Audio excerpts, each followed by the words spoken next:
Hi, my name is Flip Awesome Aguilera, and welcome to WEYT, the show where I find interesting people just like you and discover what's going on between their ears. Now, let's get to know one another.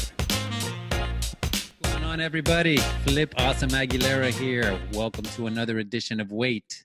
And today's mantra is nobody wants to stand in the way of someone who's relentless. So what are you going to be relentless about today? And as you can see, I've got a good buddy of mine here, Jimmy McIver III. I love the third part. I love that. Yeah. Amazing. So what is my relationship with Jimmy? I met Jimmy through the same person that I met Lorenzo through, DJ Renzo, and that is Shaka Brown. So, Shaka's a web of people keeps coming back into my life. So I thank Shaka for bringing people like you into my life. Absolutely. And he also, for a little while, dated what is now still both a good friend of both of ours, who started a discussion group. And every other week we get together, we talk about things that are going on. And it's really amazing to be in that group and have people really be authentic and speak, you know, from the heart, from the mind, from all over the place. We're just being humans trying to figure things out. But Jimmy, let the people know all about you. Thank you, Flip. Let's get excited. Let's get My excited. favorite. That's my favorite thing that I got from you, even from the first day I met you. Guys, thank you. Thank you for having me here. I am very, very excited with our group of super intellectual friends where we're just all about experiences and sharing those. We used to just share them with our friend group, and now we get the wonderful opportunity of service to share it to the world. And it's going to be awesome, just like our friendship web. Who's interested at first and who it gets to later, I'm very, very excited for it. So let's say I don't have to make it short or anything. I'll just make it flow. Jimmy, I am the third. So third generation of military family of McIvers. My grandfather is James. My dad goes by Jim. I actually go by Jimmy because I am the third. I professionally, I work in enterprise level IT. Work for a global IT developer. So basically, all of the solutions, hardware and software that big IT companies or internal IT departments need to even do their job, I sell that to them. So it's kind of in the space where my father is in IT as well. So I've always heard him go by Jim in the office. So like professionally, I'm Jim, but I still keep the third to show that that's me. Multifaceted. It was great. My upbringing coming from like a blended group of different nationalities in my family, like cultural backgrounds, and then also of a lot of different dynamics. For example, on the military side, very disciplined and stringent. So, I get to, direct my energy in a very, very not measurable, very purposeful course. And then I get very creative side from my mother, which has allowed me to fearlessly try everything that either that excited me, interested me, or I just so happened to be good at. So everything in music, dance, fitness, and thing, I've just tried a lot and just really succeeded and in different levels because I just my number one most value in life is having fun. Like I really believe in it. Like we believe in experiences as life is all about having enjoyable experiences. And the whole point of our human experience is to, why we're social is because we want to amplify that. So if every day I'm having experiences, even if they're the things that we quote unquote have to do, like, these days we work for our living and our livelihood, we can make those experiences enjoyable. Just want to have fun doing them and amplify that with other people. Thank you for Okay. giving us the foundation of who you are. And Yeah. now we can get into the question that this show is about. And we're going to take it through, a couple of avenues and streets and go around the Hmm. block maybe. All right. So tell me, what's been engaging your thoughts lately? All right. So, what's been engaging my thoughts on the most part? I think about a lot of things, and when I like to do these conversations with friends or in this project, I like to compartmentalize them down to maybe like three things. So, one, it's no secret. We've had all over our social media and our news. There's a lot of talks about inequality and violence among races, and the thing that's really engaging my thoughts now is not on the surface what everyone's arguing about but why people are disagreeing. You would think objectively, when we see violence and we see it in in an imbalanced way in terms of race. I'm using my words carefully because I don't want to turn it into that, because what's engaging my thoughts really is what are the reference points that people have? Because I feel as though that we as people, we are social, like as in our human nature, we're social creatures. We don't can't live without each other. And when disagreement comes, no one has my reference point because they haven't had my life. I don't have your reference point because I haven't lived your life. However, we have different views of literally anything. Now, when it comes to our fundamental beliefs and how we navigate the world, that is when we can. That is when we uh, our disagreement comes from our rigidity and what we think is right and how things should be. And and so I guess the way that I've been navigating it is, of course, coming from East African heritage, born here in the United States, so I fit into the African American category. I haven't had the same experience as a lot of the people who have had a lot of issues with police brutality or misconduct. However, I can kind of fit the profile.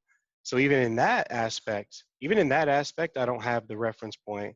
So my thing is, what I've really been thinking of is how to have a disposition of equanimity and bringing people together versus anger for what it could be, sadness for why it seems as though more people don't believe in love and kindness, as I feel as though is most effective for our entire human race going forward and creating more wonderful experience for everyone.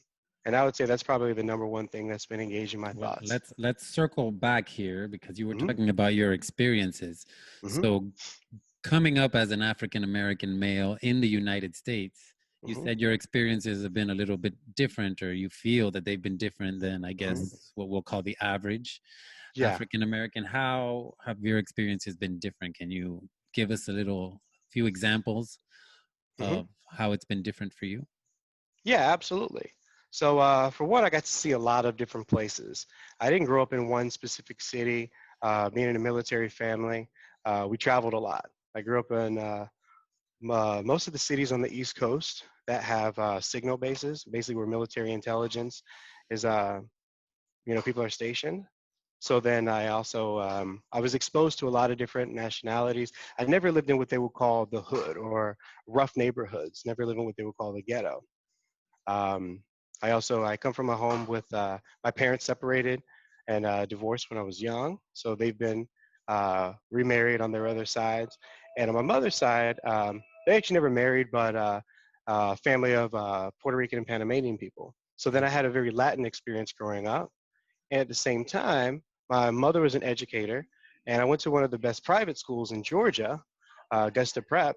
From that, I was exposed to a lot of more upper middle class, wealthier class, white American, Jewish American, Indian American people.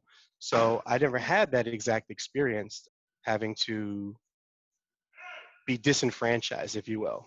Okay, Yeah. so would you say that you feel like you've had a privilege that was, kind of put on you without you even choosing it? Absolutely. And that's one thing where, in fairness and understanding, I would definitely like to say, like, when people are having an idea of like privilege and what this means, it's like, well, you know what? I'm not a white person. However, I definitely have a certain privilege of not having to experience feeling afraid to walk down the street. Or, I mean, I've definitely have felt certain racial biases, implicit biases in terms of how people may, I guess the term would be maybe microaggressions, but it haven't been so significant where I felt as though that I were behind the eight ball, or I didn't feel as though I would be on the receiving end of police misconduct, if you will. Yeah. Being that you feel, how many people you think out there feel that someone like yourself even has privilege? Because I'm very much like you. I feel, and I did grow up in the hood for a little bit. I grew up in Wynwood, which is the area of Mhm. Miami, when it was nothing like it was right now, when it was Right. straight up hood.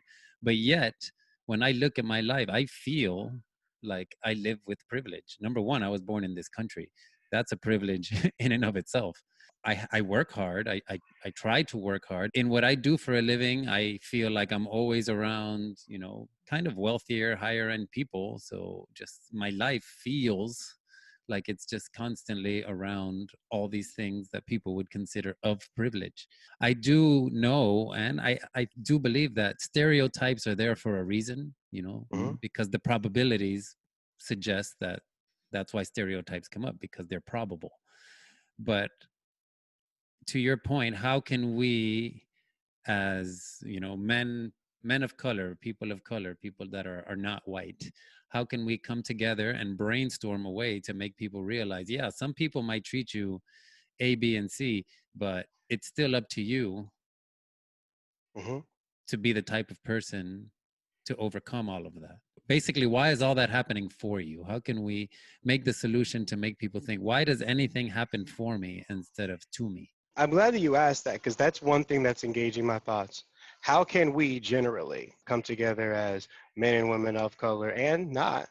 Or, well, specifically the question you asked, how could we as men of color mitigate this, come together? How could we manage our own thoughts and our own feelings in a productive way so that we live at cause and not at effect?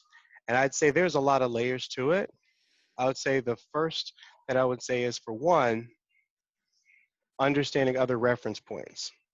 Yeah, For for sure. example, uh, one thing that I got to see, because I got to see both sides, and when I say both sides, I mean um, being in a more affluent, I guess, social class that wasn't so racially divided, but very racially integrated and not socioeconomically disenfranchised. But then also seeing, family members and friends, people we knew from church who were in that category. The biggest thing of understanding, because even on the other side of the people who claim to be a disenfranchised group of people, they have preconceived notions about the other side because all they have seen were, they didn't really experience each other at all. They've only seen what what Caricature. the caricature that the media presents, the caricature that social media tells you what, or even television and movies. One thing I think that we could do is understand, one, if we first understand that you have a different reference point, a different story that has been told, we only quote unquote know what we know based upon what we've either been told, shown, or experienced.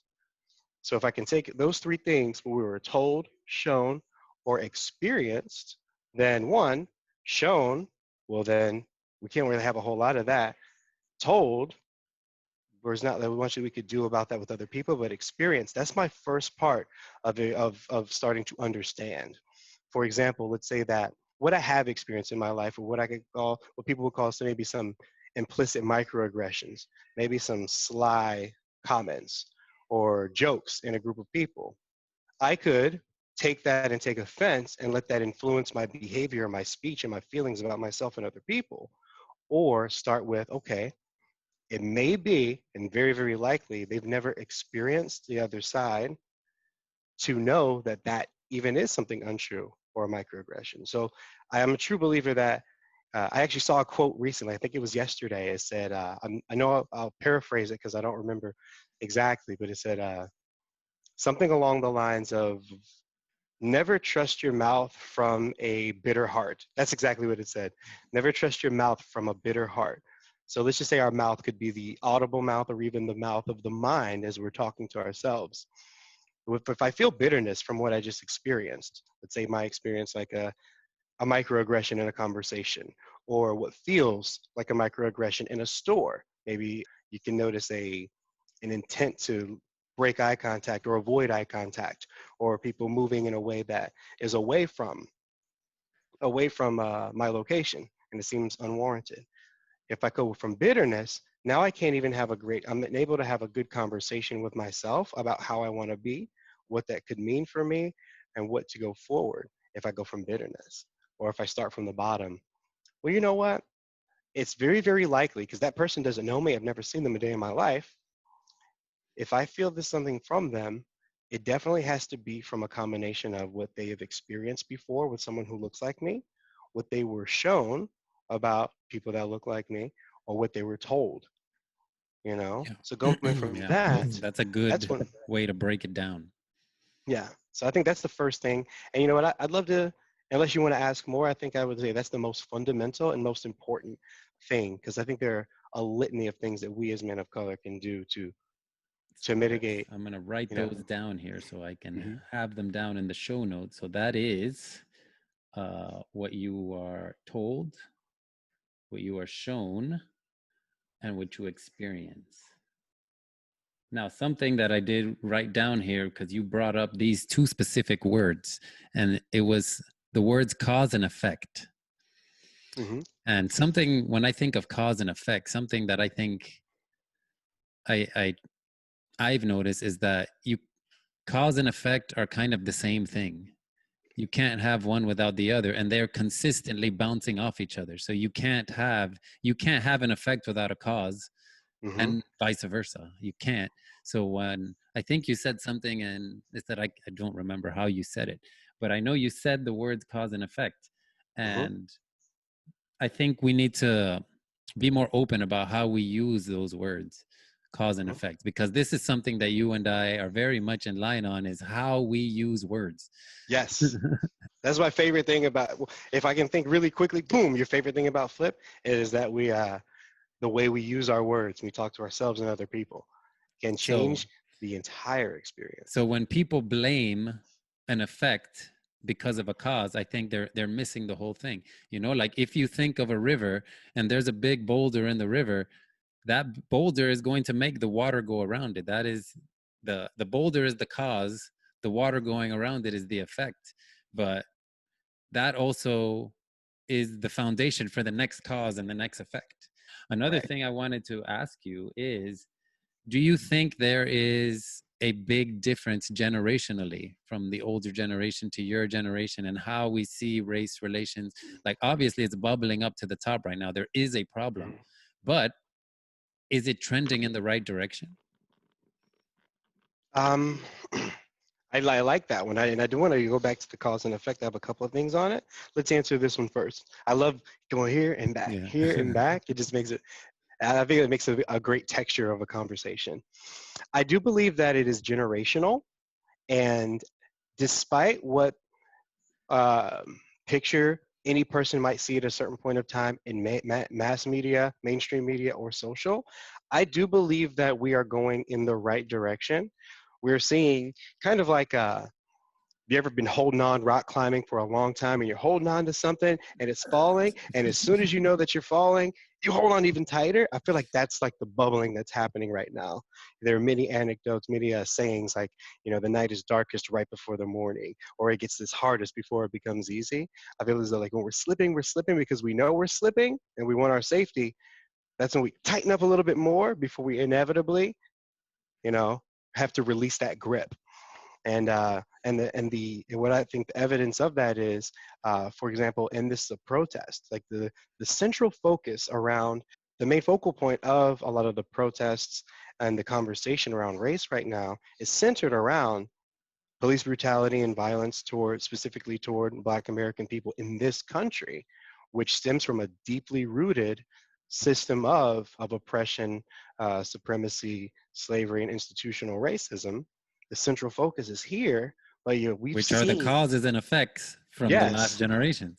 yes, yes, yes, and they've been caused. However, we're seeing, before, there were, there was the most recent we see, but even before the 90s, the riots in LA in the 90s. Let's talk about the most notable, huge movement, the civil rights movement in, 1963. It was a national thing, but most of the biggest concentration were majority Black Americans in the Southeast, and then it sprinkled around further. Right now, we have seen in one given day, they said it's the biggest civil rights movement in the history of the world. We've seen massive protests in all major cities and mid-tier cities in all 50 states and in other countries as well. I thought it was I was at the peak of what I felt was my confusion and anger and frustration on people of both sides of this equation, both sides of this conflict. And it warmed my heart so much. I said to my friend, bro, They are protesting in New Zealand. They don't even have black people in New Zealand. That's how many people around the globe believe in humanity and fairness across the board. And that's why I think, yes, as the generations go on, there is still some of that residual cause that presents some effect that we feel. And from seeing that, people from across the globe in a country that doesn't even have people that look like George Floyd were protesting for the justice for his from his loss of life. And that's why I believe we are still feeling a lot of that effect, and it's coming to the head really tight because I feel like it's almost at the end. And that gets me excited, Yeah. you know. I had Mhm. some conflict with a most previous relationship. There was an engagement that was broken, and one of the big fundamental things that happens when it comes to family dynamics was I really, I really did not want to start a family, have children, or it was literally the last thing on my priorities, whereas that was the number one thing that she wanted out of our would-have-been marriage.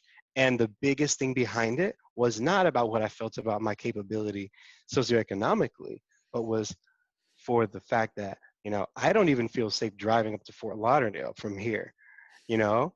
Seriously, that's a big reason why I've been staying in my downtown Miami for so long. I feel safer as a pedestrian in the train and the Uber and my scooter than in a box that can, like a box I'm stuck in and could fit the profile wrong or could have the wrong person to stop me. Even though I've never had that happen for me before.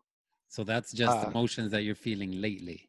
Lately. Well, this has been an emotion that I've had for years, and now it's like it's even becoming more, prevalent now that we're seeing more of it happen, and we're seeing more people defend it, which means, I don't feel like it's safe to go there. So like it's a very real thing.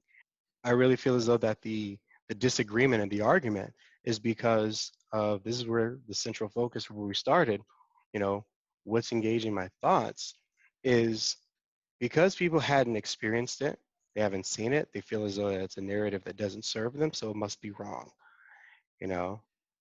And, until we start to listen to other people and say, it might be so, and if I really believe that everyone is the same, I'm not really quick to say, no, that's wrong. You're playing a victim. I choose sensitivity over insensitivity. But the fact that I'm seeing across the world more people than not believing and even stopping their life and fighting and protesting During a to pandemic. during a pandemic where we're supposed to be inside protecting ourselves. you know I was thinking like, I should be out there protesting, and I was like, I don't have a whole lot of familial support down here, and seeing how peaceful protests can quickly turn into riots, and I like if I get hurt or arrested, it would damage a lot what's happening with me professionally. So I felt as though my lane is to be more of a financier to donate to these causes and help my friends who are out on the streets and help with water and masks and getting word out. That's I don't know. Now this is actually looking to my brain. I'm starting in one place and I have a lot of different thoughts and it's not completely Well, disorganized, but here's something to put us back on track mhm, here because we were talking about the generationality, and you're saying that you yes. think the younger generation is trending in the right direction. Hmm. With that being said, the older generation still has something that the younger generation does not have, and that is wisdom. Wisdom counts for a lot because Hmm. it's on your your third levels of things is Hmm. experience. Yes. And when their older generation's experience has shown them whatever variable it is, and they're like, "Look, you guys are young, and you don't get it yet. I've had more experience." How do we Tetris that together with continuing for the trend to move in the right direction, but realizing that when you're younger, you just don't have as much experience as somebody who's wiser and older, and a parent is always going to look at a kid and be like, "Well, I just know more than you." I just know more Right, than you. right. I have teenagers who think they know it all, and it's Yeah. like, really, I know more than you, and I don't know anything. That's a great question. My response to that, I still have excitement for it because as I've watched in the mainstream media and the social media, and even in the direct media from my friends who have been out at protests and where I can see people that are sharing, I see a lot of what we call the older generation. I say from the generation before us, like, our age group, you and I think we're maybe 3 years apart. And the generation before, I would say like our grandparents' age, I've seen those people out still protesting. It's super hot outside. There's a lot of people. It's a pandemic. I remember seeing an amazing, very, very inspiring picture too. And these are in the older generation. I see a lady, this is in Atlanta, Georgia, actually, an older white lady with a sign, and it says, I can't believe I'm 66 and we're still protesting this shit. So that shows that she even saw that back then, we fought for it, and she decided, even in my old age, I will still fight for it because that's wisdom in the direction that we all want to see. I saw another picture, and I feel like that was pretty authentic. It was a picture of a very, very old lady, and she said, and she was in a car, but in the lines with the people, obviously, because for her age and where health is, it makes more sense to be, in an air-conditioned vehicle. And it said that she was an Auschwitz survivor. She's a Holocaust survivor, so she Yeah. knows exactly. She's doesn't not a black person, she's a white Yeah. person. She knows what it is for being what she was born as was the same thing, brutality and racism. And she said and showed the numbers on her arm, how they were numbered Yeah. in that time during World War II and the Holocaust. So someone who says, I am of the white, of the white appearance, and I actually survived the worst of it, subjectively the worst of it, of with this cause. And you know what? I know how it feels. I will be out here with you guys. That's wisdom from the Yeah. older generation. Yeah. And I'm turning myself to think on those lines versus the people that I see that are arguing, the political pundits, even people that I work with or that I knew as friends for so long. And I don't really believe that they believe that racism should be enacted and that we should have and where it comes from. I just believe that they haven't had the experience and the reference point for what it really means. They have been told and shown through their history, through what we learned in school, that it is equal rights for all. And if you're employed, you have the same thing as me because I have a job. And because it's not affecting them directly, there's not enough bandwidth to, or they haven't been told to be sensitive to other people's experience. Yes. So when I think about that, that keeps me from the anger, from the bitterness. What did I say before? I can speak more freely and productively, effectively, without a bitter heart.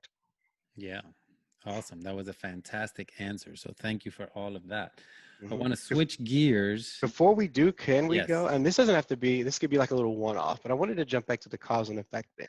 You know how we are about words and how Yes. we frame things. So two things about it. So we have certain objective causes and effects, right? So let's say this, go back to the boulder. If there's a boulder here in the stream, the water goes around it, you know? So let's say because, objectively just the physical world, because the boulder is here, now the water, you could say the effect is the water goes around it, it doesn't flow freely. Well, we can also not only, we can change the frame of it because that Yeah. cause, because the boulder is here in the middle of the stream, I can more easily pass the stream. Exactly. So this is what I really think is cool about, we can create a reality based upon what we call the cause and effect. What I said was like being at cause versus effect, because let's say, for example, because people feel a certain way and they can demonstrate these microaggressions. Say, I'm going to keep going back to my own experience so it's consistent, we can follow. The effect is I feel hurt, I feel it's been something unfairly, I have to create something new of it. That's me living at effect. Well, because I understand, people will have these different viewpoints. People have a different reference point that can lead to something that could be hurtful. Because I understand that, the effect is I get to have a more productive conversation and help move us in the right direction. That's something really big I wanted to add to that Boom. subject and to this to this uh, This to is this just dialogue. dropping the bomb. Boom. Drop the Hmm mic right there.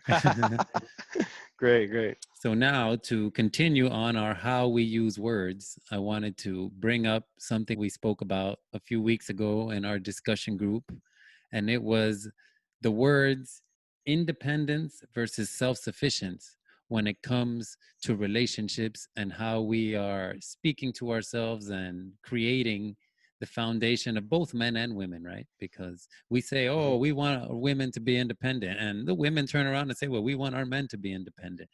And hmm you brought up a good point, and it starts with what is even the definition of independence hmm and how Yeah. does it relate to relationships? Okay. This is one of my favorite topics of conversation. Two of my friends, my buddies, were here just the other night. I think it was a Saturday night, and we had a long discussion on this. And So a lot of disagreement and everything, I believe, comes down to subjectivity. And in this conversation, we were talking about gender identity and all this stuff, and why people are up in arms. And it's because, well, we take things away from a fundamental meaning, and then we add our own. Well, the reason why we have to call anything anything, like language, is really identification, not identification and assignment. So then if we were creating, let's say I said, hey, hand me the Kokomo blobber over here. I'm pointing to the computer monitor, but because we agree that's a computer monitor, now we know what we're talking about. Yeah. If we take something that everyone had the same meaning for, but now we're adding things on top, that's where disagreement comes from. So now this flows into the original idea. We talk about independence. We see a lot of these really toxic conversations in social media. I go back to this a lot because social media is a huge thing in our day-to-day life, so much to where it's embedded into the normal world in terms of, employers will look for your Facebook. Like it's expected that you already have one. I don't even use it. I'm an avatar on Facebook. I have like my dance persona. I think a Yeah. couple of people never know my legal name until they go to LinkedIn. So independence. So in relationships specifically, like you asked, what an independent woman. And in my experience, wonderful, wonderful relationship. We still talk, still in love. Just our paths are not aligned for this specific moment. The experience is not aligned. Yet one big thing in that was the independence factor. Now, guys, we say we want a woman to be independent because we feel like we don't want a woman that's just using us completely, or dragging us down, or being a something you have to care for completely, like a pet or a child, you know. But what happens is we get a woman who is independent and doesn't need you for anything. Then where's your purpose in the relationship? Words are so important. Independence, textbook's definition of, without me pulling up Webster, independent means you are independent of anyone else in the sense of relationships. So you don't have any dependence at all. But what we're really looking for is, if you were to describe what you really want, because you just try to go to a word that's easy, independent woman. No, you'd like a woman who has self-sufficiency, so that she can help and add to you, add to the experience, conjoin. Uh, she could be someone that you could rely on if you need to. Because also a big part of masculine energy, and just in the sense of masculine energy, this part of the conversation has nothing to do with gender assignment or sexual orientation. There's masculine and feminine energy in a Yeah. fundamental sense. Part of the masculine dynamic is to be a problem solver and provider.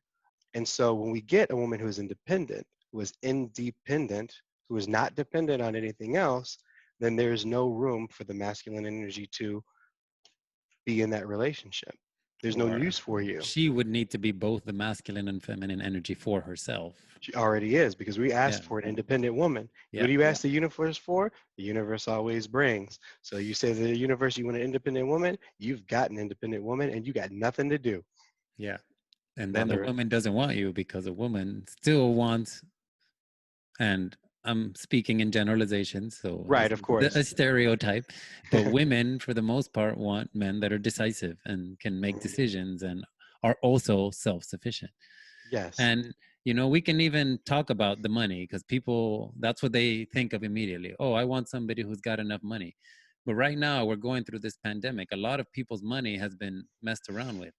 My money's been messed around with. My wife right now is more sufficient than I am. Mm. Now, I can be self sufficient in other ways. I can cook dinner. I can make sure I can be the domesticator right now because I just have more time for it. If I still was like, oh, well, you work and you do all this, and I'm just going to hang out and play video games, that is not self sufficient. I think that we should separate just the financial, because it shouldn't all be based on just the finances. It should be based on, can we help each other take care of each other and whatever needs to be Yes, done, however it needs to be done in the context of the life we're living right now. I agree 100%. Yeah, because if people do not need to look at just finance, because that is only one aspect of our day-to-day lives.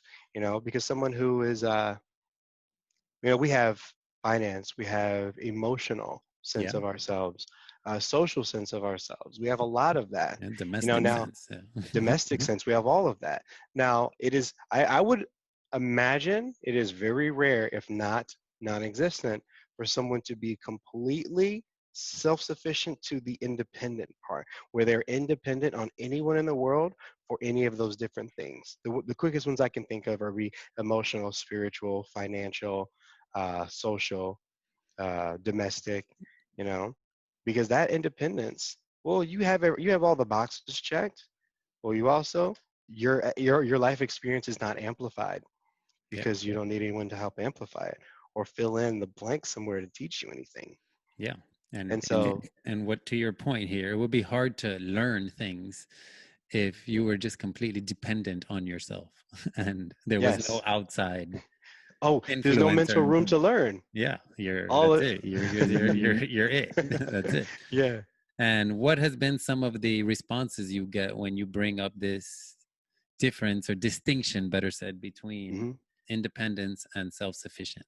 Because it made complete sense to me when you said it. I was like, these are better words to use. Yeah. I wasn't going for this, but I was hoping for it. 100% of the time of all my conversations, I can definitely remember it was like an aha moment for the group or the person I was speaking with. I love when we get into these are deep things that typically turn into debates. I don't believe in debate. I believe in offering perspective. Yeah. I always say like cards on the table. That means I'm going to throw this on the table, and if you like it, you can pick it up, and if you don't, you can leave it. And then you could Yes. offer something else because I'm going to pick it up if I like it, or I'm going to leave it if I don't think it serves me. So I tend to my intent always is to not debate. So it's across the board. It seemed like an aha moment, and it kind of helped reinforces my offering of language patterns. Well, language patterns can clean up so many conflict within ourselves and within other people in our lives. And what I call like the three main relationships are business relationships, friendships, and romantic relationships. Just the very word we use. I love it. Love it. All right. So now let's move on to some of these. They're not rapid fire, but just questions that we get to learn more about who Jimmy is. If you could speak to anybody, dead or alive, who would it be? Drake. Drake. As Why? I like to play the think fast game. So just whatever comes, even if there's someone more, I had to think about it more. So this must be where I really am right now. Yeah. Dead or alive, Drake. And what about Drake? And it's crazy. Drake's my favorite artist of all time of all music. It's not one of the classics. Like I love Michael Jackson. I love Prince. My Xbox Live username is the son of Prince. Rick James had a nickname. Mick James, like that's another one of my heroes. But Drake, I love that. You know how the biggest artist, arguably the biggest artist in the world right now, and has been for a decade. He and I Yeah. were born the same year, and it's crazy that the reason why people love music is because they identify with it, whether it's the message and it kind of reminds you, but it's kind of like the message and the complete persona, and kind of like we go through the same stuff around the same time because of our similar life experience in the same age. So I feel very connected to this artist and also the type, just the music, the sound, and all of that. And then you see when someone's such a big person, they're an avatar. A lot of times we feel like, yeah, I identify with that person. We don't know if that's really that person or is that the avatar for, or how much of it is a mix. And I would love to sit down to a beer with this guy and like Yeah. talk Just see about what's up. everything. Yeah. Yeah. Talk about self-sufficiency and independence. Yeah, absolutely. What are three of some of the resources that have inspired you? Three of the resources Yes. Like for what are the three top resources that have, given you maybe some clear aha moments in your life that, that may be a book that you're like, that you've oh, shared over and over or any mhm, any resource. It doesn't have to be a book, a podcast, okay. a play, a movie, anything. Okay. Definitely number one I would say is self-development courses specifically. And in a very specific, great friend of mine, used to be a life coach of mine, Jason Herrera. He's in Orlando now. 2012, I had an experience that felt like it was like a rock bottom. And he gave me Tony Robbins' Get the Edge program. Yeah. And that started something that started the first time where I felt as though that I could be at cause and not at effect. And it really like slung shot me to the path of being the person that I am now, the person that you met, like what, 2 years ago? I think even more than that. Maybe three? Yeah. Wow. Because I don't know Yeah. when you came with, because that was still when I was in my apartment in South Beach. Yeah, And that it's was been, probably around 2015, 2016, yeah, it could be three around or four there. years we've known each other. Wow. Almost 5. Wow. Yeah, because Yeah. August And 5th will then be 5 years in May. when you were dating our mutual friend, that's when boom. Yeah. And then I started noticing you more in the salsa world too. Yeah. I've been dancing salsa more than half my life. Yeah. I started when I was 12, Yeah. or seriously when I was 15. Yeah. I'm 34 now, so literally more than half my real life, not even half my adult life. It's Yeah. crazy. I've been dancing salsa more than I haven't in my life. Right, right. So what Uh, are s- two more of those resources? Two more resources that have made me who I am or really inspired: Yeah. having a well-rounded upbringing. We think about polarity, this and that, yin and yang. I had a very the disciplined side from my father, and I have a very creative side, and you blend that in together, and all of the different dynamics that I was raised with and exposed to. I didn't have one lane of living. A lot of people, they live in one town, and then, they either stay there when they're adults, or they go to the next town and stay there as adults. They have, one type of people that they're around. I've lived so many places when I was growing up and in my adult life, and growing up around so many different type of people that I feel like it helps frame my purpose to the world, to help other people understand other people, because I've been around enough to help. Because you had to learn that skill going from place to place to place. Mhm. And Yeah. it seems from your personality, you didn't let it, like some people are like, oh, well, kids need stability and they need to be in one place. And me, very much like you, although I didn't move around several states, I went to like 5 different elementaries, 2 Hmm. different middle schools, and then finally for high school, I was all in the one place. But for me, I feel that that gave me the foundation of being able to go around anywhere and try to, talk to somebody, not be afraid. It gave me that foundation of I might be new, but I'm going to hang out with somebody here. Hmm. And I just got to open my Yeah. mouth and start talking, and it'll take care of itself. Or some other people are told, well, oh, I moved around so much and, I could never make friends. It was always so hard. And not to say that that is not their personality, but just the way we frame the story in our head, the way we use the words in Yes. our minds will, like, it'll manifest the experience, the cause and the effect. And if I got to reach for something that needs to think fast, I say the third one would definitely be salsa dancing. Yeah. It's allowed me so much to communicate with so many different types of people, of ages, walks of life, languages, even. Being able to communicate in multiple languages, and And the, um, the thing with dancing is you're not only communicating with language, you're nonverbal communicating with communication. movement. Yeah. And I love dancing. Yeah, it taught me about response. I have a lot of these things. I should make a short book about them, kind of like how I am about independence versus self-sufficiency. I teach response versus reaction, because as you're dancing and partner dancing, it's like, well, you try to teach, well, if the man does this and the girl has to react this way.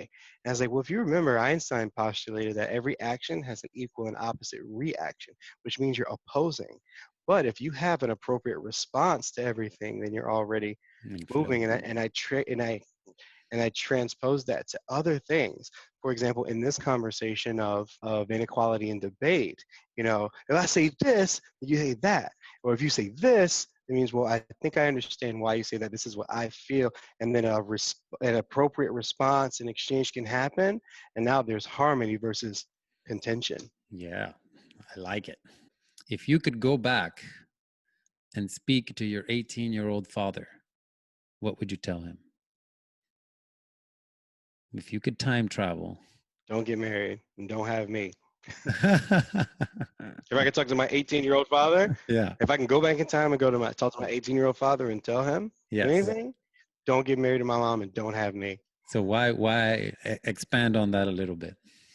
We Flesh it don't out know. just a little. This is going to sound super nihilistic and super disagreeable. However, this is a place for authenticity, and Yes. thankfully, I know how to use words and give a certain meaning. And that doesn't make me a perfect person. That doesn't make me like everything isn't so Yeah. I'd say this world has been really, really, that we know, this earth world has been really, really bad. I'll just go ahead and say it. People can realize we live in a cruel world. People have said it over and Yeah. over. It's written in literature. And we don't know what happens before or after. A lot of people, the spiritualists and people religious, especially Judeo-Christian religion, they believe, we were in our divine place with God, then we came here for some assignment. If we get it right, maybe we'll go back. I feel like that's a cruel effing joke. When I was already in the perfect place, as like we didn't ask to be here. And I feel like that's just like a selfish thing. I want someone to look like me, so bringing them into this so they can have to make the best out of something they never asked for.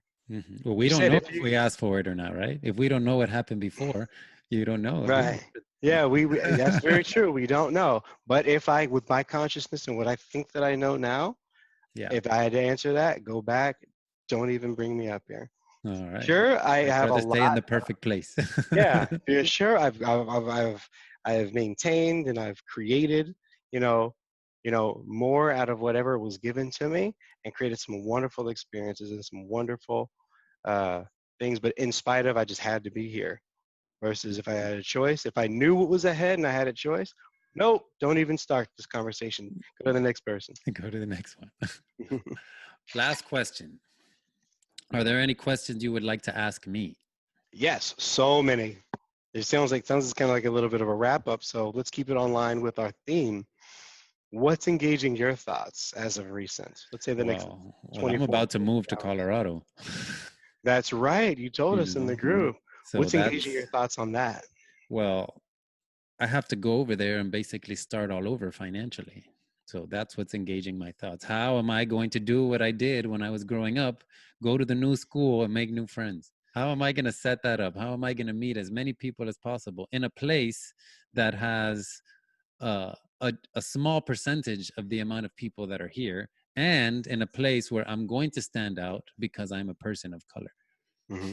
Right? So I'm not going to be in Miami anymore where there's Venezuelans, Cubans, Dominicans, black people, white people, Caribbean people, Mexican people, every people. The only people we Mm. don't really have a lot of here are Asians.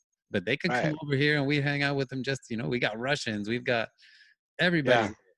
Just That's what I about. love about Miami. Yeah. You don't have to feel ostracized because everybody is from somewhere else. Yeah. Everybody's from somewhere else down here. And this is where I was born. So this is Really. my life experience, is this place. So how am I going to go and transition to a place where 80 something percent of the people all basically are homogenous? And then there's going to be me coming in with trying to use the right words. Mm-hmm. How am I going to make myself stand out and feel like these people want me to be included in their lives? Like, how am I Uh-huh. going to bring the value? So that's what's been engaging my thoughts a lot. Mhm. Knowing someone who, we're very similar. I tell people, Flip is like me in 10 years, right? I don't think we have that much age between us, but We're like kin. We have we're a kin, kinship. like Uh-huh. twin souls, kind of. I don't know. Uh-huh. And we have a empowering reframing on everything that gets thrown at us or every obstacle that comes. However, we are still human like everyone else. What's your, what are your most dominating thoughts around that? I know that whenever I go to a new place, it's exciting for a new place. However, in my experience, it's often terrifying, or sometimes I have to reframe my own doubts because of I know how hard it was before, or will I be able to be my authentic self and be palatable, or like you said, someone that they want to include in their lives. So I'm Do you not have gonna. any of I will those? tell you that anxiety is there, Mhm, but the way that I reframe the anxiety, because a lot of mhm. people let anxiety break them down. Yeah. The way I reframe the anxiety is I tell myself it's like being Tom Brady in the Super Bowl, right? I'm sure he's anxious every time he goes, Yeah.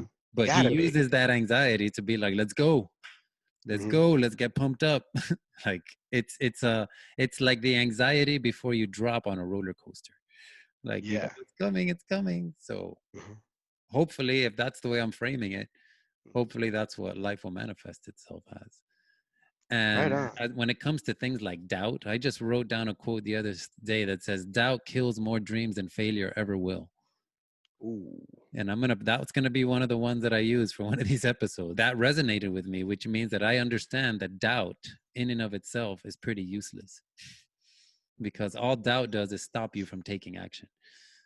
Where if the action is bad, as long as you are taking an action, something's going to happen. As long as you don't take an action that's so bad, like this cop with George Floyd, that was a bad action, and he's gonna have to live his whole life with that Hmm. action. So I'm not Yeah. planning on making any actions like that, but taking action in general, like Hmm. this is fail forward, fail forward. Fail forward. So I'm Okay. gonna try to fail forward, and again, just try to put as much value as I can. And if 5% of the people I interact with say, okay, you have enough value for me to continue to have you in my life, I think that's all right. 5%. Yeah. If you can get 5% Uh-huh. conversions, 5 to Yeah. 10% conversions, you're all right. All right. I hear that. So that's how I'm reframing that's how I'm framing it in my mind at all. Plus, I'm going to be living in the mountains where I get to hike and mountain bike. And so that's I what, had a yeah. light bulb. Yeah. I Tell didn't me know. about this light bulb. This is for you, for what you just said. I'm using your Tom Brady thing. I'm actually using it for myself. Whomever else might be watching this, because a lot of us are going through a lot of paradigm shifts, some new stuff. You said, I kind of think of it like Tom Brady in the Super Bowl, and he uses that anxiety because everyone's there, right? How did you say it Yeah, exactly? like, being in the Super Bowl's got to be highly anxious. Yeah, You've built all this way just to get to this point. You don't yeah, know if you're going to win, you're going to lose, and it's a lot of energy. And it's right. anxious because anxiety is based in something that's going to happen in the future. Hmm. Depression is usually based on something that's In happened the in the past. past, And with yeah. both of those things, what you're not doing is being present. Hmm.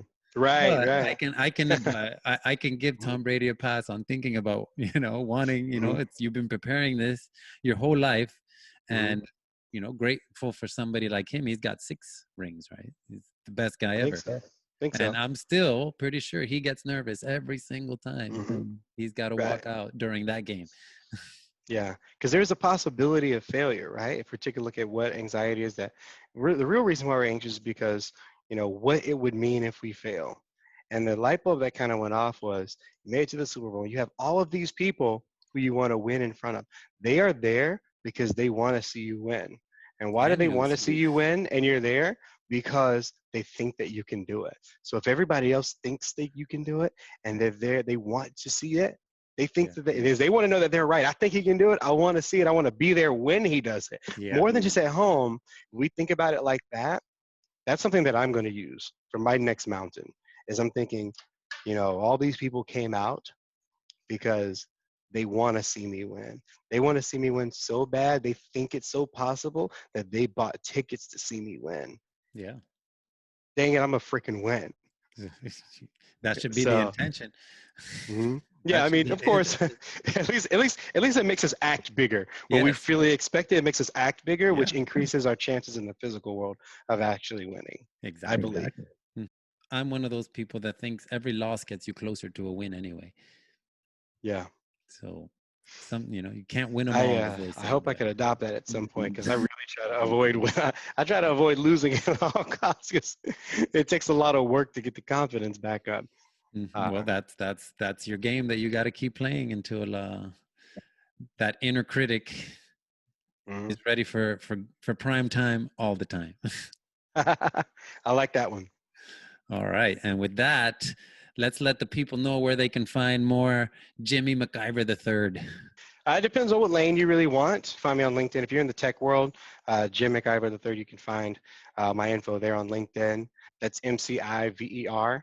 Yeah, that's all professional there because of a very niche place that I work. It's kind of like in a very niche market, so it's not like there's any networking or new business that I can do in my position.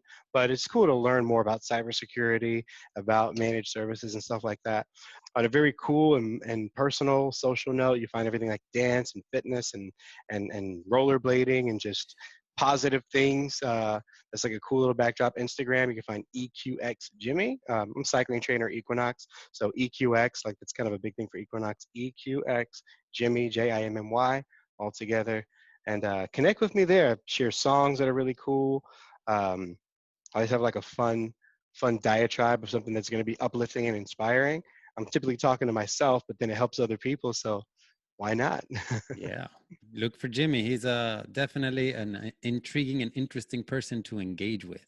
And with that, we're going to close it with time and attention is the greatest gift we can give to each other. So thank you for giving us your time and attention. You can find more WEYT at YouTube at WEYT Show, Facebook, WEYT, and Instagram at WEYT Show. So until next time, let's keep spreading more peace, love, and smile.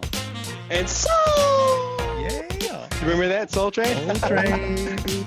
Woo!